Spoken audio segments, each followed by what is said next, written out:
Plaisir coupable. Hello, how are you? Welcome to the show at Cube Radio. J'espère que vous allez bien. Bonjour, Mme Perron. Bonjour. Comment ça a été avec Mario et Alexandre Dubé? Ça a bien été, c'est des gars de bonne humeur. C'est vrai? Oui, oui, Ouais, oui. Ça aide, hein? Ils arrivent le matin, là, à 5 h du matin, puis Ouais. tout va bien. Là, La comme laine si- fraîche, Oui, c'est important. oui, oui, puis pas le visage fripé. Non, Ah, mais, ben ça. non, mais c'est parce que je trouve, je sais pas pour toi, mais tu sais, Ouais. au départ, on nous disait l'élasticité de la peau. Quand on nous vendait une crème, c'est pour l'élasticité de la peau, puis je comprenais pas ce que ça voulait dire. Jusqu'à ce qu'un matin, tu te réveilles, Oui. puis là, l'espèce de trace d'oreiller dans le visage te reste une demi-heure. Tu sais, ça prend une demi-heure à défriper. Là, c'est là que j'ai Qu'est-ce que compris. tu fais dans ce temps-là? Ben là, tu As-tu te des dis- trucs? J'ai pas de truc. T'as pas de truc? Mais pourtant, moi, je mets la crème, le sérum, le tonique. Mais il faut juste que le temps passe. Le sérum, le tonique. Oui. C'est de la job, ça? C'est beaucoup de- Comment oui. tu fais pour arriver à la job à l'heure?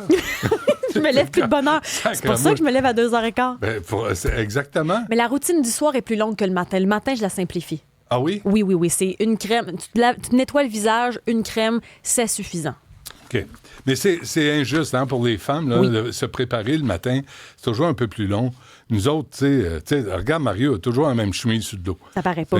Mais il a la même chemise, c'est comme 5 fois, probablement 10 fois. Fait que là, il est sobre. Moi, c'est pareil. Je mets un jean, je mets une chemise, des fois des shorts, tu sais, puis... Ça y arrive. Mais tu sais, c'est simple. Nous autres, c'est simple. Surtout la radio. Tu sais que la radio, c'est la télé des moches. C'est pour ça que l'humoriste avait dit à Mario que c'est un bel homme de radio. Ben, c'est sûr.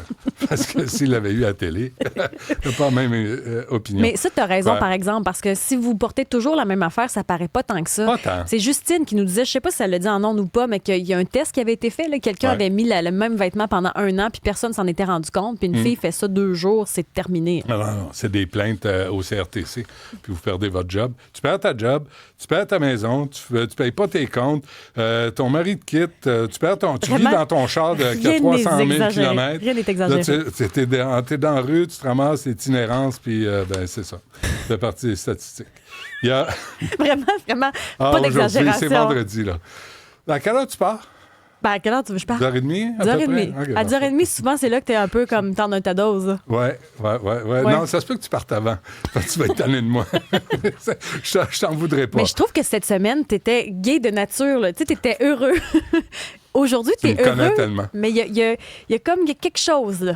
Sais-tu ce qu'il y a? Qu'est-ce qu'il y a? Il y a Ben Mulroney qui m'a appelé hier, puis tu sais, il y a une émission de radio à Chorus, à Toronto, et là, il m'a invité pour... je vais faire ça à 4h30 aujourd'hui, tu sais, parler de politique, puis je vais... I'll take the Québécois accent like Chantal Hébert on CBC, you know, when she talks about politics in Canada, Chantal Hébert, she does the job, and CBC tolerates her, so I wish Ben Mulroney will tolerate me, you know? Enfin, quelque chose que je comprends. Bon. En te laissant, hein. Bon. Puis c'est comme, je trouve ça... Oh. Moi, à 1h, j'ai mon lot. Tu sais, j'ai mon... Je veux pas faire d'autres. Je veux pas en faire plus. Fait que là, à 4h30, je vais faire ça pour mes amis canadiens. BA, c'est ta BA de la semaine. Ah ouais, non. Puis Ben a accepté d'être à l'émission. Moi, tu sais, c'est un retour de courtoisie, de politesse. T'as le cœur Il me semble. sans la main, finalement. Cœur sans main, tu dis? Pas la main sur le portefeuille, en tout cas, ça c'est clair. Philippe Bourque va être avec nous, l'Office Consultation publique de Montréal. Tu connais-tu l'immeuble, l'entrepôt, le warehouse Saint-Lawrence au coin de Van Horn puis Saint-Laurent? Oui, mais je le connais pas personnellement, mais oui. Ben, je peux te le présenter si tu veux. Moi non plus. C'est comme le Flatiron à New York. Tu sais, je trouve que c'est un immeuble qui ressort d'un point de vue architectural. Là, on veut en faire un hôtel de 120 chambres. Est-ce que vraiment ça va se concrétiser? C'est ce que je me pose. Quand j'ai lu ça ce matin, je me suis posé la question. Mais en même temps, tout le monde sort et dit... Là, moi, je suis partagé là-dessus parce que gentrification, ça veut dire hausse de loyer dans le voisinage. Puis ça veut dire des gens vont peut-être seront plus capables de payer leur loyer. Ça, c'est une affaire qui me préoccupe. Puis en même temps, est-ce qu'on vise l'appauvrissement du quartier? Est-ce qu'on veut que ça reste un taudis? Puis que, tu sais, là, tu fais venir des touristes. Écoute, c'est pas compliqué à comprendre. Même moi, je le comprends. Le crétin en chef. On peut le dire. Là, tu sais, si moi, je le comprends, tu sais, les autres vont le comprendre. Sur Van Horn, sur Saint-Laurent, il y a des commerces, il y a des restaurants. Si tu as des touristes, ils vont peut-être y aller. Ben oui. Peut-être, parce que là, on parle, Sylvain Charlebois, dans le Toronto Sun aujourd'hui, il dit que Canada s'apprête à perdre 4000 restaurants en 2026. On voit déjà, au fait, on en voit déjà. Moi, j'ai vu des institutions, entre autres à Sherbrooke, un resto, ça faisait 18 ans qu'il était là, a fermé là, à la fin de l'année 2025. T'es parti. C'est à cause de ça, c'est à cause de moi. Tu cuisines pas, tu es toujours au restaurant. C'est ça. T'es comme Martineau. Non, moi, je suis pas toujours au restaurant. Non? Moi, je mange des cannes de thon, je me fais des sandwichs aux tomates. Puis là, c'est bon. Je me trouve cuistot parce que je rajoute sel poivre, là, puis je trouve que j'ai vraiment... Un petit cours... Non, OK. J'ai pas le temps de faire ça. Ah, t'as pas le temps, certain. Faut choisir. T'as le temps juste de faire de l'argent, toi. T'es tellement à l'argent, c'est ça qui arrive. Non, mais bref, c'est pas vrai. C'est pas vrai, c'est vendredi. Je risque de pas d'être comme ça jusqu'à 13h. Ça vous tente Comment pas? on qualifie un bougon? Non, je suis pas bougon. Comment qu'on pourrait qualifier ton humeur aujourd'hui? Je sais pas, mais achète-moi pas. C'est comme... T'es dur à mettre dans une case. Je le sais. Oui. Jamais être là où on vous attend. Ah, C'est ça le principe. Jeff, il dit bourru. Ah, bourru. Ah, ça va. Je sais pas. Ça va les compliments ce matin? Hein? Vous mettez en gang pour... Marianne, as-tu un qualificatif? Cette semaine, c'était guéluron, là. C'était ça. Ouais, toi, c'est très gai, hein, mon affaire, cette semaine. Mais aujourd'hui, je sais pas... J'ai pas eu le mémo, mais je juge pas, là. Rien contre. Sylvain Charlebois, dans le Toronto Sun, il explique, c'est vraiment intéressant, il dit les mesures de soutien mises en place pendant la pandémie, subventions salariales, allègement de loyer, report de prêts, report d'impôts, ont permis à des milliers d'établissements de survivre longtemps après leur coût de fonctionnement, qu'ils soient déconnectés des réalités du marché. En fonction du marché, eux autres, il y avait un soutien pour survivre. Là, en 2026, tout ça disparaît. Les loyers sont chers, pénurie de personnel coûte plus cher, les denrées coûtent plus cher, tout coûte plus cher. Puis, excuse-moi, là, je sais pas, mais aller au restaurant... Ça coûte cher. Ça n'a pas de sens. Oui. Moi, à chaque fois, que ça soit à 2, à 4, je step. STE, PPE, je step. Mais c'est qu'eux aussi vivent l'inflation. C'est qu'eux aussi doivent jongler avec ça, c'est ça? Je le sais. Mais c'est quoi, un spaghetti carbonara, je suis capable de faire ça, moi. Mais pourquoi c'est ça que tu commandes? Commande autre chose? Non, mais par exemple, je comprends. J'essaie de commander des repas que je suis pas capable de me faire ou que j'ai pas le goût de me faire, que c'est trop compliqué. Mais quand tu fais ça, la facture vient avec. Et là, c'est qu'on est bien plus exigeant. Là. On veut une expérience, on veut un service hors pair au prix qu'on paie, puis c'est pas toujours ça qu'on a. Non plus. Et là, tu ajoutes le 15 % de taxes aux 18 ou 20 % de pourboire. Parce que t'es cheap si tu laisses 15. C'est ça. Fait que le tiers de ta facture est même pas dans ton assiette. Donc, je pense que les gens sont plus... Puis pourtant, écoute, récemment, là, j'ai essayé de réserver un resto. C'était plein partout. Fait que les gens prennent une nouvelle hypothèque, puis ils vont au restaurant. Et en même temps, les restaurants, mais même les prix de billets pour aller voir le Canadien ou des concerts, là, c'est plein, puis ça coûte la peau. Là. La peau de... Des dents blanches.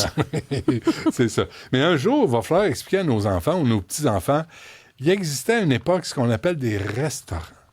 Et là, on appelait, puis on disait, on va être 4, on va y aller. Puis là, on arrivait dans le restaurant, on était accueillis, on nous montrait une table, on nous apportait un menu. Un menu, ça, c'est un choix de repas qu'on faisait. Puis il y avait un prix à côté.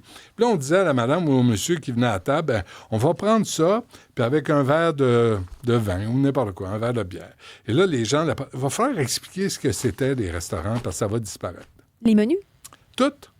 Les restaurants vont disparaître. Mais les restaurants, c'est difficile. Mais pour le prix, mais aussi pour la main-d'œuvre. Combien appellent des fois malades 15 minutes après le début de leur chiffre? Hey, by the way, je rentrerai pas. Mais... Là, il faut que tu essaies de pallier. C'est pas évident. Non, c'est ça. Le prix des loyers, c'est bref. C'est oui. Fait que 4 000 prévus en 2026 à travers le Canada, pas juste au Québec. Muriel Chatelier sera avec nous, présidente cofondatrice de l'Association des Québécois unis contre le racialisme, parce que les cas se multiplient où il y a des gens qui commettent des crimes graves et parce qu'ils sont soit noirs ou autochtones, là, la sentence est plus légère. Puis là, il y a des systèmes d'évaluation, puis il y a eu des traumatismes intergénérationnels. Hey, m'a dit quelque chose. Moi, mes grands-parents des deux côtés là, étaient pauvres, pas à peu près. Fait que si je fais un vol de banque, là, je vais-tu ramasser devant le juge et lui dire, il y a 90 ans, ma mère, elle, est allée, elle a quitté l'école, puis elle est allée travailler à 13 ans, puis elle faisait de la couture pour, tu sais, elle n'avait pas d'argent. Puis... Tu pourrais peut-être plaider le syndrome Robin des Bois. C'est parce qu'à un moment donné, où est-ce que ça arrête, puis où est-ce qu'on responsabilise les gens? On va revenir là-dessus à 11h et à 10h. Albert Marié, ancien conseiller émérite au sport au gouvernement du Québec, puis vraiment une figure influente du sport québécois, donner des entrevues ici et là. C'est vraiment intéressant en fonction de ce qui arrive avec les joueurs, par exemple, de hockey au Québec, que ce soit le junior, que ce soit pour les Jeux olympiques, où on est même pas délaissé, on est ignoré. À la limite, on est discriminé. Fait que c'est... Mais ça, il faut se poser des questions puis agir. Parce qu'on a bien beau de nous en parler, s'il ne se passe rien. Mais c'est ça. Alors, M. Marié, je vais lui poser cette question-là. Oui. Qu'est-ce qu'on fait? Parce que c'est pas clair. Tu as fait une entrevue cette semaine. Je n'ai pas trouvé qu'on savait où on s'en allait malgré tout. Là. Sébastien Lemire, du Bloc québécois, est sorti. Puis là, il dénonce aussi la mauvaise préparation des joueurs québécois. Puis là, on préfère... les équipes de la Ligue nationale préfèrent aller fouiller en Ontario puis dans l'Ouest canadien, alors que c'est notre sport national. En passant, Isabelle, je sais pas... Moi, je regarde la télé en attendant de mourir, là, ces temps-ci. Ça, t'es tannant. Je fais juste regarder ça. Il est rempli de vie, là. Oui. Je regardais le hockey hier. Ouais. Puis c'est un antidépresseur. Le collectif. Ces temps-ci, là, tu regardes le hockey, là, puis moi, ça te met de bonne humeur parce qu'ils ont du cœur au ventre.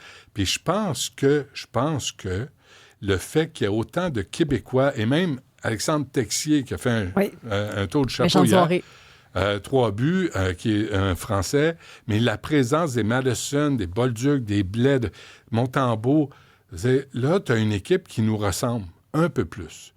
Caulfield, Suzuki, Hudson, je veux bien, là. Mais c'est des mercenaires. Le jour où ça ne fera plus leur affaire ici, ils vont avoir un meilleur salaire ailleurs, ils vont sacrer leur camp. Il y en a des joueurs qui préfèrent jouer ici, devant les leurs, devant leur famille, les puis proches. Ici, il y a vraiment de l'ambiance. Là. Les gens, ils vont, là, même quand il y a des années où ça va pas bien pantoute, le Centre Bell, ils n'ont pas de difficulté tant que ça à vendre des billets. Là. Mais je pense que vraiment, dans le vestiaire, la présence des joueurs québécois là, impose d'avoir du cœur au ventre à tous les joueurs. C'est beau à voir. C'est beau. On est loin. Hier, c'est toi ou c'est Sébastien qui me disait les frères Costitine, 2 vachasses qui arrivaient à moitié chauds à la glace, ils faisaient partie d'un groupe douteux, là, puis le nombre de Russes qui sont venus à Montréal, là, Demidov, il a du cœur au ventre, il a le goût de jouer. Jean-Nicolas Blanchet, hier, il me disait, il est à Québec, il a un sourire large de même, parce qu'il est reconnu dans la rue, puis il trippe. Bravo, ça, c'est le fun. Mais tu sais, on a eu des mercenaires qui sont débarqués à Montréal, ils ont pris des millions de dollars, puis ils ont sacré le camp comme des malpropres et des bandits. Ils n'auront jamais appris un mot français. Jamais. Fait que moi, je trouvais hier, c'était le fun de sentir ça. Puis ça reste en direct. Tu as regardé la télé en même temps que plein d'autres mondes. C'est ça. Ça, c'est le fun. Oui, là, tu as comme un regroupement, mais tu parlais du prix des billets de hockey.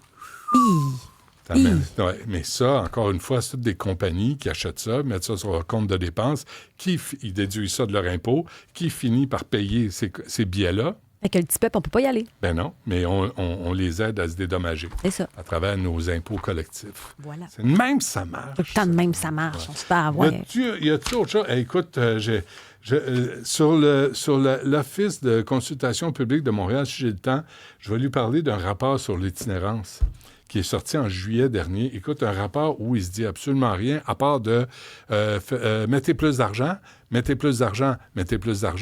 de profilage racial, puis mettez plus d'argent. Mais certains organismes qui veulent pas parler, mais je sais qu'il y en a qui m'ont dit que des fois, quand ils distribuaient aux organismes, c'est qu'ils distribuent mal. Souvent, par exemple, ils vont mettre le même cachet pour tout le monde, peu importe la région, sans essayer de comprendre c'est quoi le besoin de un, de l'autre. Montréal, ça se peut qu'ils desservent un peu plus de monde qu'ailleurs. Mais moi, je suis plus capable d'entendre ça. Là, il y a 10 000 itinérants au Québec. Là. C'est énorme. C'est énorme. Puis en même temps, c'est 440 millions, plus 100 millions, plus 50 millions, plus 115 millions, plus 100 millions, plus 50 millions pour la sécurité dans les hôpitaux. Combien de millions on va mettre? Combien, on gère mal. On gère mal. Ben, on gère mal, mais en même temps, l'itinérance, à un moment donné, toi, là, moi, je peux pas pisser n'importe où. Là. Il y a des règles, il y a des lois, il y a des... Oui, mais je comprends, mais quand t'es itinérant, je veux dire, qu'est-ce que tu fais? T'as pas le choix, là? Sais-tu quoi? C'est ça le problème. Moi, je pense qu'on est rendu à un point où il y en a, là, faut t'y prendre, là. T'es amènes avec toi, puis t'es amènes à l'hôpital, puis t'es soignes, puis tu les aides. Et ça veut dire qu'il faut changer les lois. Ben oui, parce que tu n'as pas le droit de le faire. C'est ça. Puis là, c'est rendu, on demande aux policiers d'être des intervenants sociaux. C'est pas leur job, ça. Pas mal. Fait que je vois tous ces millions, là, tu sais, l'annonce. Montréal, sur 10 ans, 567 millions en hébergement. Écoute, on annonce des millions, des centaines de millions après l'autre, puis on voit que les gens couchent encore dans la rue. Cet argent-là, il va où? Comment on l'utilise? C'est comme tellement trop gros, on dirait qu'on ne sait pas comment redistribuer. Parce que je pense qu'on investit pas si mal, mais sauf qu'on ne sait pas quoi faire avec. Oui. Mais tu sais, il y a des haltes de chaleur.